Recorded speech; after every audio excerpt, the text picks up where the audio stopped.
ഈ ഒരു കാര്യം നമ്മൾ ഏതൊക്കെ വേദിയിൽ എത്ര പ്രാവശ്യം ഏതെല്ലാം ഭാഷയിൽ പറഞ്ഞാലും സത്യം എന്നത് ഒറ്റ കാര്യം മാത്രമാണ്. മാനവരാശിയുടെ ദിശാബോധമില്ലാത്ത വളർച്ചയെ നിയന്ത്രിച്ചില്ല എങ്കിൽ നാം എല്ലാവരും ഒരു സാമൂഹിക ആത്മഹത്യയിലേക്ക് എത്തുന്ന ദിവസം വിദൂരമല്ല. പതിനായിരക്കണക്കിന് അണുബോംബുകളാണ് ഭൂമിയിൽ തയ്യാറാക്കി വച്ചിരിക്കുന്നത്. ഉത്തരവാദിത്തമില്ലാത്ത ഒരുവന്റെ കയ്യിലേക്ക് അതിന്റെയൊക്കെ നിയന്ത്രണം എത്താൻ ഇനി അധികം താമസമില്ല.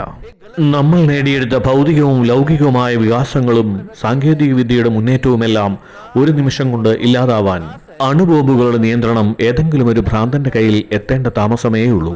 നമ്മുടെ ജീവിത മൂല്യങ്ങൾ, നമ്മുടെ ആദർശങ്ങൾ എന്തിന്റെയൊക്കെ പേരിലാണോ മനുഷ്യൻ ഇവിടെ ജീവിക്കുന്നതായി നമുക്ക് തോന്നുന്നത്, അതെത്ര സുഖകരമാണ്, അതിനെത്ര സൗന്ദര്യമുണ്ട്, എത്ര സംഗീതാത്മകം, എത്ര ഉന്മേഷം, എത്ര ആനന്ദം.